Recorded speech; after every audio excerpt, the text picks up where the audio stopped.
Morning, everybody. Thanks for joining us in our series of Copilot chats. Today we're talking about taking Microsoft Copilot, but how to run a successful pilot program and actually show return on investment and be profitable with it. We've got 30 minutes allocated today. If you have any questions, there's a chat window or there's a chat button on the side. Please feel free to put them in there. Also make ourselves available afterwards if you have any questions. And I think a lot of you know how to get a hold of me as well. If not, we'll make sure that you know how to, and happy to answer any of those questions. Today, I'm joined by Julie from Ingram Micro / Microsoft. A little bit about her. She's a distinguished Copilot expert, recognized by Microsoft as such. And basically, she helps us a lot at actually my understanding of Copilot, how to implement it. And, she's a resident brainiac. A lot of you, not everybody knows me. I realized the other day that I am 30 years in the IT business. Focus is actually on securing and modernizing IT. I think what makes me proudest is giving practical solutions that focus on return on investment, that we're really doing things when we're providing IT and providing value. So, quick little bit about the agenda is we only have 30 minutes. We'll did our quick little introduction. We're going to try to talk about why Microsoft Copilot in business terms. We'll talk about how to get real world return on investment, and then basically how we can actually implement it and actually be profitable and do it.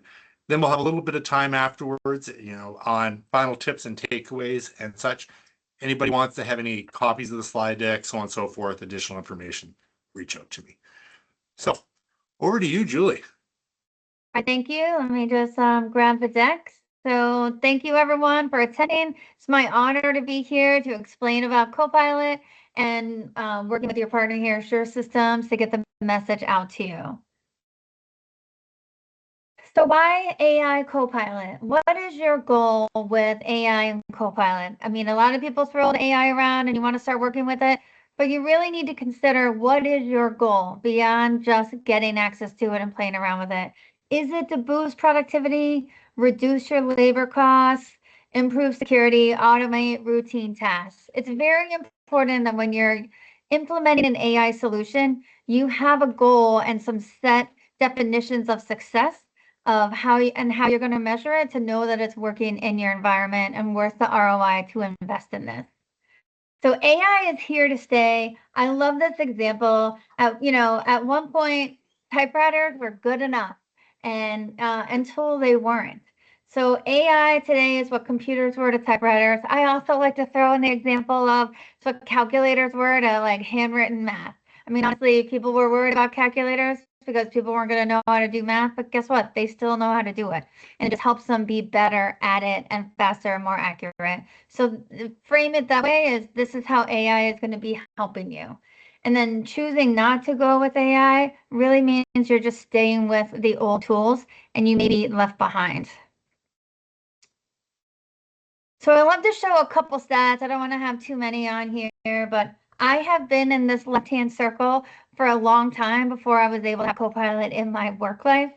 So over half of people say they don't have enough time or energy to keep up with their work. And I feel like probably a lot of you on this feel the same way, a little overwhelmed. There's a lot of different things that are thrown your way and you just don't have time for that. And then a lot of companies and company owners are saying they want to expand their team and they want to expand their business, but they're looking to see if AI can help them without the added cost of additional headcount. And then the last one also makes me a little nervous, but I know it's absolutely true. People are bringing their own AI anyway into your company environment, and that could open you up to some risky behavior if they're using AI tools that are not built for work. So speaking about that, like risky behavior, so a few more stats, but the concerns regarding AI is the data oversharing and data leaks. This is something that the Sure Systems team will help walk you through. It's not that you can't get started or a like it's a non-starter, but something to consider when you're implementing AI tools and clearly with Copilot. So you want to make sure you address any issues regarding oversharing and data leaks, that risky use of AI, and people, and their confidence that their AI tools are going to work for them and be safe. So there's a lot of uncertainty, but the good news is we're here to tell you that these are easily identified and you can implement AI and start to see ROI on that investment pretty quickly. And this is regarding if you have concerns about security incidents, as we're saying, data oversharing, risky behavior, a lot of the times it's not necessarily the technology or hackers coming in and trying to get you. It's really the human element. I mean, honestly, people will click on things that they shouldn't. And in terms of AI, if you're using other tools that don't have security built in, like Copilot does, that you are running the risk of sharing out a file onto the internet, asking, an AI tool other than Copilot to evaluate a file, to summarize it, to research, to analyze. If you're using other tools and putting those files out there, you are putting it out for other people to get it. So a lot of it is human behavior. There is technology that you need to make sure is buttoned up, and that is definitely something that Sure Systems is going to be able to help you with, so you can get that addressed quickly and move on to get the value of utilizing Copilot in your environment. I'm going to pass it back over to Alex.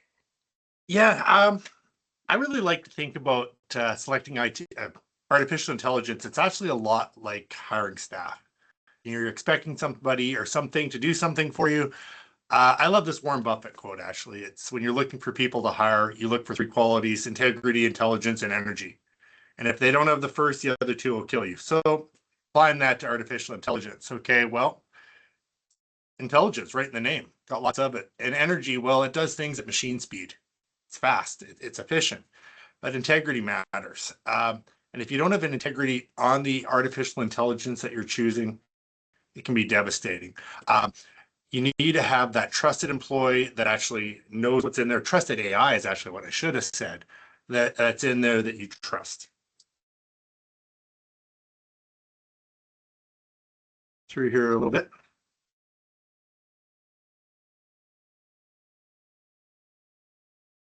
Sorry, I should have had the thing together there. So the reason why Microsoft is typically the best fit, right? And for most organizations, especially anybody that's got on the Microsoft ecosystem, first thing is the interface. We want to work seamlessly with our environment. We want to have people know how to use it and have the tools built right in, right? It's from a trusted source. It's also the intelligence. It uses GPT along with other AI models, so you can actually pick the best of breed. All right, so you're not getting a less intelligent AI, you're getting lots of intelligence. But, the last two are the big ones for me. It's the grounding and the security. So what's grounding?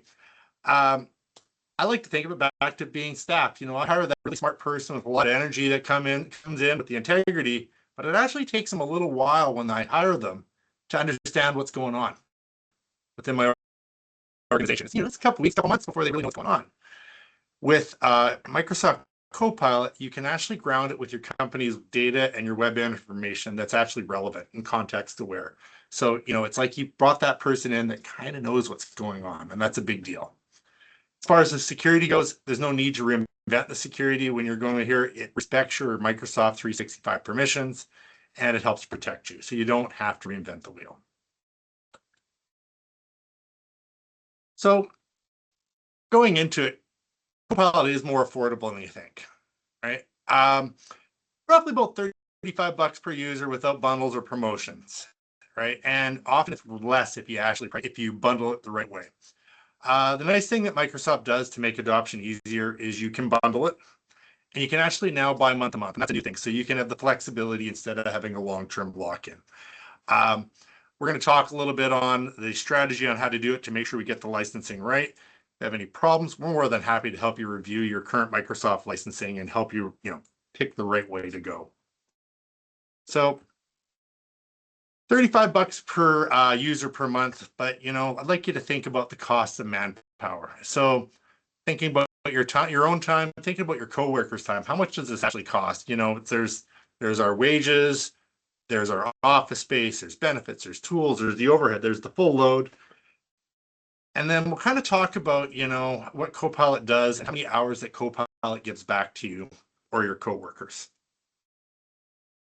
So next slide is actually my real everyday example. So I actually kind of jotted down how much I think that, just for basic stuff, Copilot saves me. And I probably was pretty conservative on my estimates. I figure, half hour to an hour per day saves me on summarizing emails and long email threads. I quite often get the long email threads that branch different people put in on different things. And it does a good job of actually summarizing it so I know what's going on. It saves me a ton of time. It also helps me with drafting emails, documents, first versions. And, it's a great muse. I don't use it to actually write everything, but man, does it save me time, right? Probably saves me a half hour to an hour per day, easily, right? Another nice thing that I use it for is it explains internal topics and projects. We're an organization, we talk a lot about a lot of things. We have projects that are going on, we have tasks that are going on. Probably saves me 2 or 3 hours per week, summarizing the stuff, giving me synopsis of things. And not only does it save me the time, it's actually saving the time of the other people. So things are more efficient. Another quick win, takes meeting notes. Actually takes meeting notes on meetings that I don't necessarily attend, easily. Because, there's nothing worse than attending a meeting, forgetting what the action items on, forgetting what you talked about. Why'd you have the meeting if that was the case? It saves me a couple hours per day just with that. And then icing on the cake is that there's a facilitator bot that actually runs the meetings better than I could. It reminds me how things are going. It provides me with, summaries and such as they're going. I have a better meeting with better outcomes, right? So for me, the cost of the Copilot, it's a no-brainer. Then we'll get a little bit into this as we go on to the implementation plan of how to run our pilot. But, a lot of times when we think about AI, we're kind of using we talk about generative AI. We're using it to summarize. We're using it to draft content, right? But agentic AI is actually a little bit more than that. It can take initiative. It can follow multi-step workflows. It can act on our behalf, and it can actually make decisions within defined rules and permissions. And that within rules and permissions is a big bonus of the Microsoft stuff. I like to think of it not really like an assistant, but it's more like it's almost like having that staff member, that digital team member, but that's only focused on that one small workflow or task.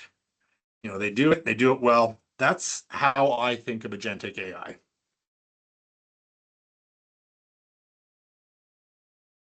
So as that's coming, when you're thinking about agentic AI, you can almost think about taking from Copilot to those digital workers, right? So there's a lot of scenarios that once you get AI running, when you get Copilot running, you can actually put these agents in place that can actually monitor for things, and they can trigger automatically. They can pull data from different systems, whether it's Microsoft, maybe it's my HR system, maybe it's whatever. I can actually hook into those things, and I can apply business rules and policies consistently. And typically I can produce pretty high output, but I can do it at machine speed. Now, think about this. This isn't a replacement for people, right? Really, this is to, sorry, my phone just sort of chirped away there. It doesn't replace people, but it allows them to actually focus on the real important stuff. Let them focus on judgment, relationships, higher value work. And the idea is to take the agentic AI and get to doing the mundane tasks, the busy work. Now, I've got a couple slides in here where I kind of talked about a couple different scenarios. I gave 3 different scenarios. One's like a finance and accounting agent. I talked about a sales agent and a marketing agent. This will be in the slide deck when we print it off. And if you want to review on it, and if you're looking for inspiration on it. But the idea is that you're able to actually build some of these agentic AI agents or purchase these agents that can do some pretty important stuff, So good example on the financial side, maybe it's helping me with my month-end close, my reconciliation and my reporting, pulling my data from different spots, flagging where there's problems. But the real impact on that is that, my month closes faster. Maybe there's fewer errors, but you know what? I get to have my humans focusing on the analysis of the data rather than the busy work of putting it all together. All right. Same goes, sales operations agent, help you close, have your sellers focus on selling rather than managing your CRM as an example, or even on your marketers, have them focus on getting, working on strategy rather than the busy work of production and producing things and graphics and such.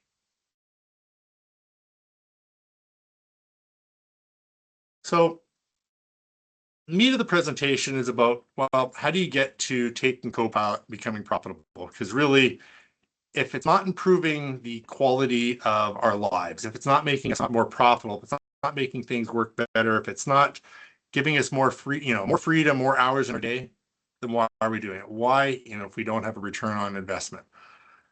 So first thing that we need to be doing in order to get ready for Copilot is we need to be getting ready. Right. In order to do it, we have to have a secure foundation. If we're putting that building on top, the foundation's got to be good. And I do like this line here, Copilot, it is super powerful, but it's only as good and as safe as the environment we put it into. So we got to get our ducks in a row. Very first thing is actually we have to have our Microsoft tenant in order, right? I do like that line. It's think about locking the doors before giving everyone superpowers. When we're giving Copilot to people, we are giving them a superpower, and they can peer into things. They can look through walls. They got that supervision. We need to make sure that we've actually got the doors locked, right? So this is the reason why the Microsoft's the right model, because Copilot doesn't create its own security model. It uses your existing stuff. It uses your existing security, your permissions, your data access. So let's say that's set up wrong. Okay, well, the user can see a file, Copilot can summarize it. Permissions are messy. Maybe Copilot can surface things that they shouldn't be easily found. So that's the reason why we need to have things set up right in the first place. And security controls are weak. Copilot inherits that. Probably not as bad as the competitors because you at least have some security with it, but you want to make sure things are top notch, and that's where we help. Things to check before you enable Copilot, at a minimum, your multi-factor authentication is enforced. Your sharing permissions are reviewed and cleaned up. Sensitive data is labeled and protected where appropriate. We don't want people in the wrong spot. And basic data loss protection and auditing are in place. So we want to be able to tell what's happened. Then the next thing to have a successful Copilot implementation and your pilot is you need to decide who should be using it and who shouldn't, right? Think about it is that not everybody's going to get the same value from Copilot. And, that's totally okay. Really, it works best for your office type workers that spend their time in emails, documents, researching, that, and you really want to get the person with the right mindset, so it's not about the title, the person that you want to pick on your pilot, but you want people that are learning flexible. They're willing to try prompts that aren't perfect. They're willing to refine how they ask questions, and they don't need instructions themselves. They're able to learn by doing. So when you're doing it, the best strategy is actually group your users into 3 different buckets. Think about your power users. These are the people that you actually want to, they're going to get the most use out of it. They're going to lead the pack.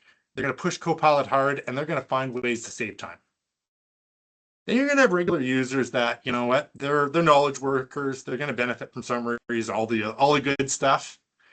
And then you're going to probably have the lower, I put them non-users, but you probably have, a lot of us have staff that they don't do a lot of IT stuff, and they're not interacting with a lot. So maybe it's a warehouse worker, maybe it's a driver, maybe it's whatever, but it's typically people that aren't on the computer all the time. So start with your initial use cases. So early success does come from starting it simple, right? We really want to build trust in this system, right? So, and we want to build trust so that people find more advanced uses with it. So focus on the core everyday wins that apply to most people. So all the stuff that we talked about, the summarizing emails, preparing for meetings, capturing notes. Focus on those low, high value scenarios that save time immediately. Don't take a ton of your time to put in there, but help with that building that confidence. So identify those. Then also think about what you're going to measure. All right. And, measurement can feel hard. Microsoft actually does a fantastic job with the Copilot analytics and dashboards that show us some of the usage trends and adoption trends. But you need to decide what working looks like. So if you're putting it in, what's success, right? Some of the things that you may measure is how much time are they saving? How satisfied are people with it? Adoption and frequency. And one of my favorite measurements, quite often I like to just wander away and just ask them if we took it away, what would happen? And usually what the feedback is that don't you dare. Because what I'm really doing is if I take it away, I'm adding a couple of the hours of workload onto them.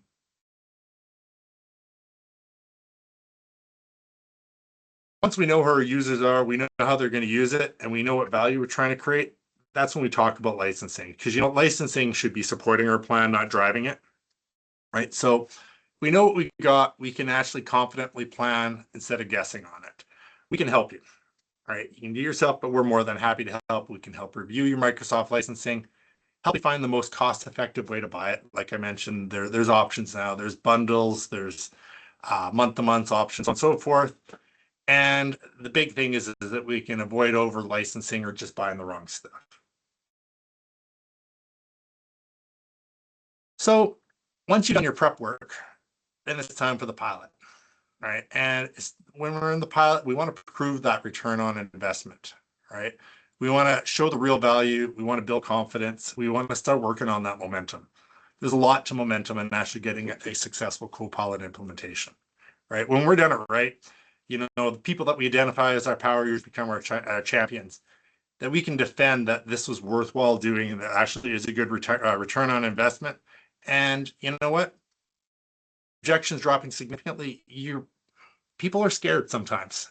People will object to the AI coming in, and we can actually demonstrate that this is something that is here to help. It's the typewriter or the calculator too, the abacus, right? So first thing we do is we actually roll it out to our power users, right? Typically 2 to 10 is usually about the right number. Trusted users, comfortable change, and they're those ones that have that learning flexibility. They're eager to work smarter, right? They're the adopters, right? They're on board. People that are in Office 365 all the time, they're naturally curious, so on and so forth. And you want them to be the ones that develop, that find the value and basically are helping you build your momentum. Spend a little bit of time with training and upskilling, but this doesn't actually have to be a big thing. It's not about formal training plans. It's working about building that culture of confidence and curiosity, right? So give them lunch and learns. IT departments typically can help. We can help. Sometimes it's even your Copilot champion that actually may do some of the lunch and learns. Focus on small sessions about workflows, real world examples to actually help them realize how it can help them.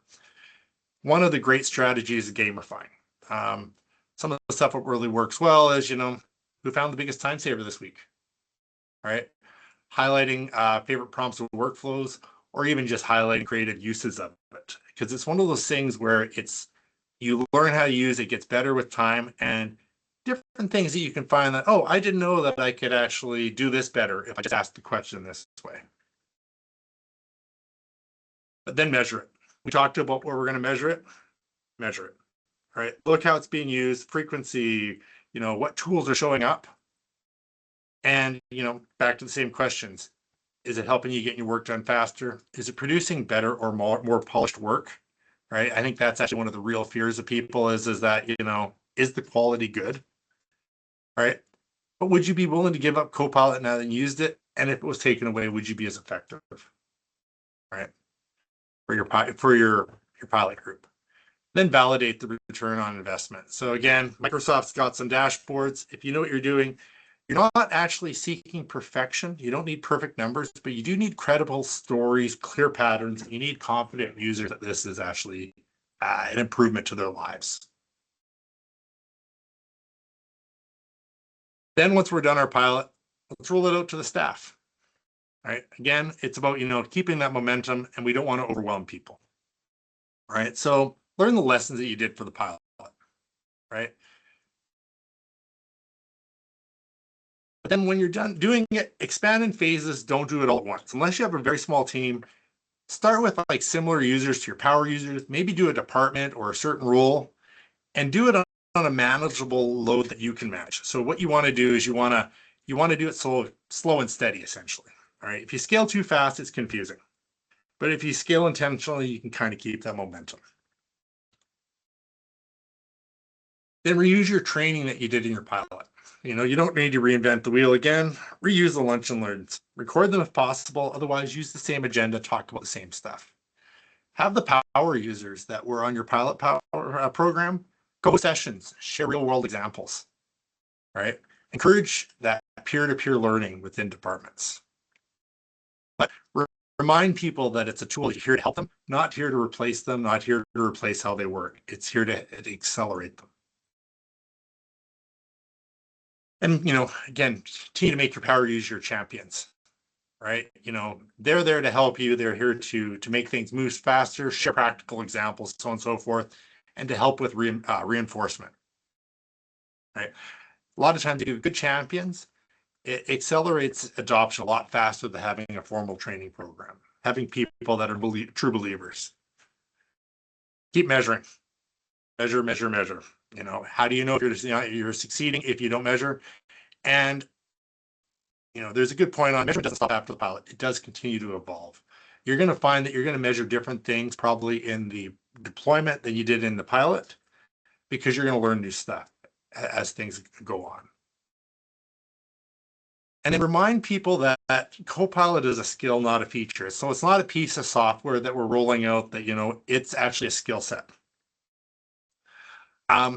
When you're actually rolling it out, Copilot, it improves with use. It's sort of like, when I'm learning to meet somebody, I may not know how to communicate with them the best in the beginning. But as I get to know them, as I learn how to communicate with them better, I become more effective. It's the same with AI. Results get better as people learn how to ask better questions, and value grows over time, especially not on day one. Then, realize we have 3 minutes left, so I'm going to move quick, is supercharging with agentic AI. So we kind of talked about the generative AI, the easy stuff where, it's giving us instant returnable value, but then how do we actually supercharge it with agentic AI, right? How do we do those bots that we talked about that can actually do the workflow? Maybe it's my finance agent, maybe it's my accounting, or maybe it's my sales agent, maybe it's my marketing agent. So the first thing to do on that is actually identify high valuable, repeatable workflows, right? So the idea is that don't automate everything. Don't boil the ocean, right? So agentic AI works best when you apply it to work that's repetitive, rule-based, time-consuming, and dependent on different data sources, right? A couple of good places to look are in the slide deck here. But once you identify it, define your outcomes, right? So you know what you kind of want to do, but maybe it's just one task. Maybe I want to help with month-end financial reports. Maybe I want to do some hygiene on my CRM. Maybe I just want it to draft and schedule marketing content. Maybe it's content that I've specialized to a specific vertical or something like that. Agentic AI works best when it knows what success looks like. All right, it has to be able to know where it's going. It has to be able to have systems it can access. It has to know what its parameters are and when to escalate to a human. It's really like hiring a person for a specific job. They have to know what the parameters are, what success looks like, right? Doing this keeps AI agents useful, predictable, and most importantly, trustworthy. A lot of that comes from the Microsoft ecosystem, but it's also putting those good, clear parameters around what you want done. All right. Then when it comes to getting the agents, well, you can either, two big ways. You can get pre-built agents from Microsoft, right? They're from a trusted source, or you can build your own, and Microsoft gives good tools for it, right? Quite often you will be in the custom agent world because you want to have, not all of us run the exact same business, and you're tweaking what specific outcomes are, what data you can have because you keep things in different places, and when and who it should hand it off to. But the best thing about the Microsoft ecosystem is that it works within that Microsoft ecosystem. It knows what actions it's allowed to take. It respects your permissions, and it respects all your governance controls. right? Roll them out the same way as you did with Copilot. Don't just roll it out to everybody at once. Introduce it to the small group, test it, measure it. And then measure your business impact, not just the usage. So just because somebody's using it a lot doesn't mean that it's had business impact. Make sure that it's either, saving work, reducing errors, allowing you to turn things around quicker, improving your quality, so on and so forth. But just because you can build something that runs, and even if it's used, doesn't necessarily mean it's actually good. So measure that impact. And then scale intentionally. What we're doing is you're not just going to roll it out at once. You're not going to come with this big, massive agent that does everything. You basically want to build confidence. You want to expand it to additional workflows where you repeat the same process. If you can, reuse the same agent or process against other departments and optimize based upon real usage. So I am 1 minute over and I apologize. Next steps, if you need help with this, reach out to me. There's a QR code if you actually need a little bit of help with your Copilot readiness, but we're here to help. Things to start on, the Microsoft stuff, making sure your ecosystem's good, making sure our licensing is right. Even if just questions, reach out. Also, if anybody wants, I can provide you with a copy of the slide deck, and we're here as a resource for you. So, any questions?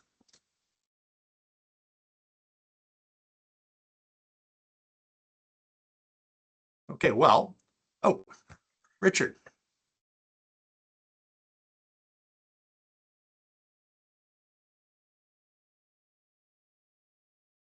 Okay, so I'm seeing if I can.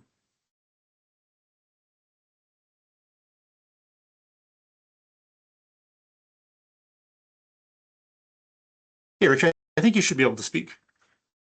There we go. Okay. And I just have a simple question that I'm helping with a new startup here, and one of the things is, of course, is Copilot. I use it a lot, and it's even telling me how good I'm getting to be as a writer.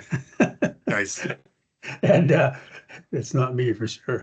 But when you have a corporation, we're Microsoft 365 all the way around and everything. So when you have like OneDrive, if you have sensitive data in one of the drives, like say my corporate drive, and only certain people are allowed to go in there, would that also prevent Copilot from going in there? Yeah, so Copilot is sort of the only one that sees that it has awareness is you. There's a lot, they talk about the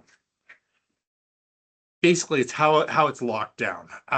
So another person outside the organization can't see it, including Microsoft.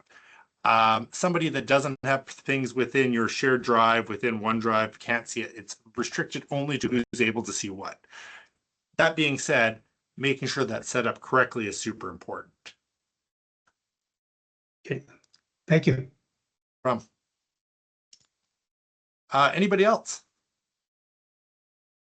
Robert.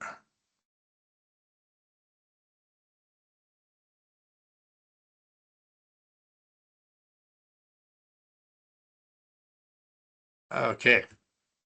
There you go, Robert. You should be able to speak.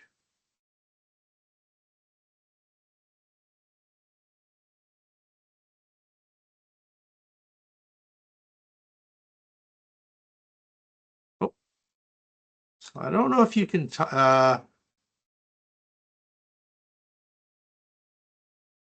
Bring you to chat here. Nardia asked in chat, if meetings are in person, you record those meetings with your laptop. So I'm assuming you're in the boardroom, you have 5 different people that are talking, and you want to summarize a meeting. Is that correct? So there's a couple of different ways of doing that. One of the problems is that you have an agent that's sitting there, it's listening in, and how does it know who's who? When everybody's remote, super easy. I can tell based upon which computer.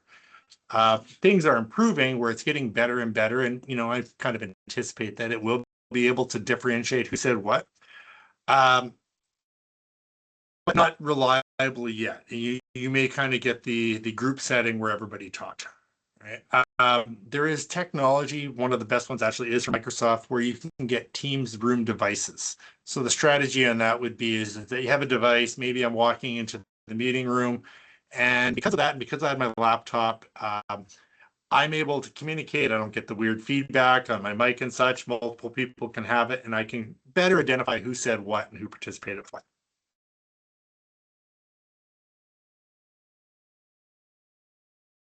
Will Copilot be assisting with summarizing data in enterprise databases?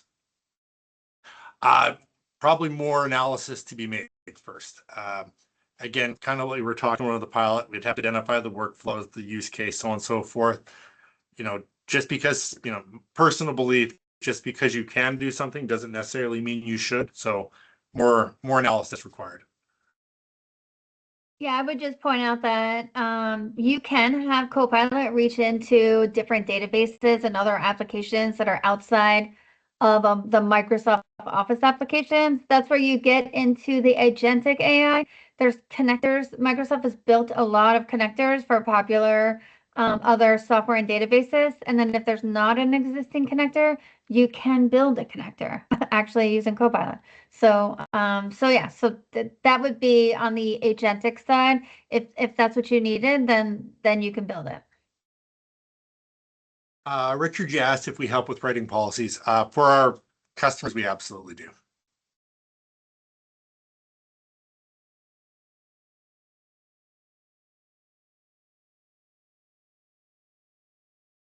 I actually don't know what plot is. So maybe if you can tell me a little bit more about that, Narda, sorry.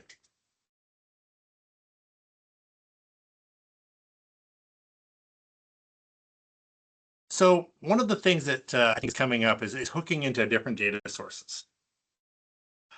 Can I connect to this? Can I connect to that? And there's, kind of what we talked about with the agents, where there's, I can build my own, or I can buy some stuff off the shelf. As the ecosystem develops, there's more and more connectors where I can actually connect into different data sources. So, a good example I use is a program called HubSpot. And in the beginning, there was no connection, right? You could build your stuff, you could pull data out, but it really comes down to how good I can build. Good of a builder am I? But then basically a connector showed up in the store where I could, I could download it essentially. This one, I bought it at a cost of $0, and I can actually connect into the database. You'll find that the connectors into different data sources aren't always equal.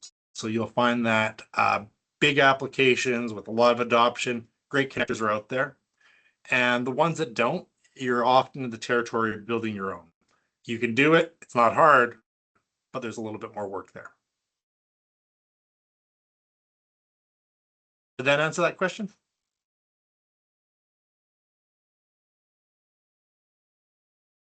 Okay. Any more questions?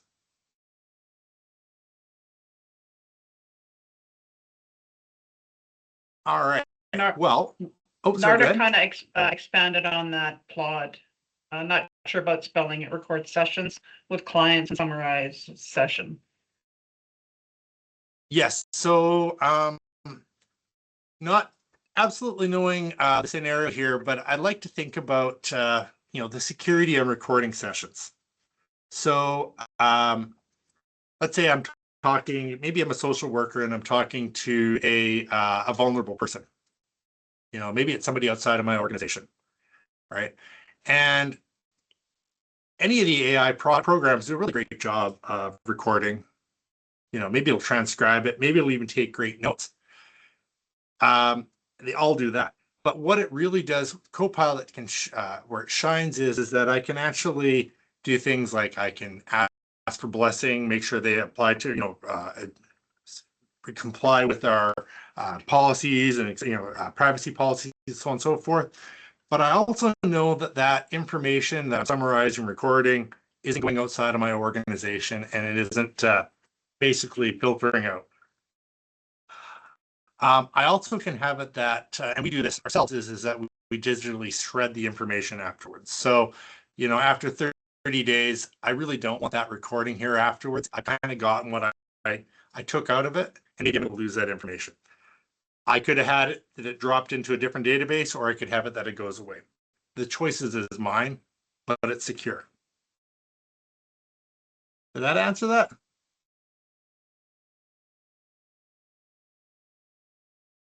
Okay. So I want to be respectful of everybody's time. We're about 10 minutes over. Oh, Julie there. And that is a really great point. If you are actually using Teams for the client sessions, that facilitator agent does record, summarize. It actually helps get you better quality meeting. So if anybody has any additional questions, I'm going to encourage you to reach out. I think everybody knows my email, alex.overitsuresystems.ca. That barcode, I'm actually going to flip back to it so that we can see it here. Reach out to us. I am the biggest nerd you will ever meet, and I love to talk about this stuff, but where I think I can help, I can talk about it in actual business terms rather than, I'll try not to let the, propeller on the top of my IT beanie spin too hard. Well, thank you everybody very much for your time. If you have any questions, I'm around. I enjoyed very much actually speaking to everybody about it. All right. All right, thank you. Thank you. Bye.